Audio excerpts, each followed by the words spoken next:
Le magazine littéraire Épilogue est une présentation de la Librairie du Quartier. Merci à ce précieux partenaire et à leur équipe de libraires.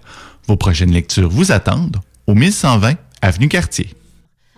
Une anthologie de l'humour des femmes qui est assez intéressante.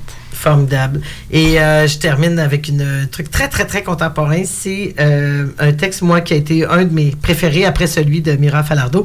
C'est celui d'Emna Achour et Coralie Laperrière sur le mouvement Pas de filles sur le pacing. Et ça, on parlait à peu près à partir de 2015, s'opère un changement dans la foulée des MeToo et compagnie. Elle recensait les galas d'humour, les spectacles, les soirées où il n'y avait aucune femme.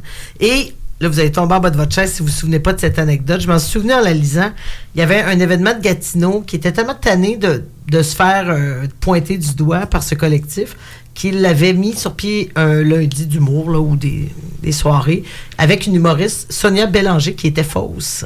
Alors, on voulait seulement un nom féminin sur l'affiche pour ne plus être dans la mire de ces deux femmes, donc Emna Achour et Coralie Laperrière. C'est super intéressant, elles en parlent. Heureusement, elles ont de moins en moins à utiliser ce site de dénonciation, si on veut, parce qu'il y a une sensibilité réelle, en tout cas en termes d'humour. Évidemment, ça reste une entreprise, puis ça, c'est toute une réflexion aussi. L'humour est probablement l'art de la scène le plus lucratif au Québec, très capitaliste. En même temps, le féminisme, par définition, veut penser le monde autrement.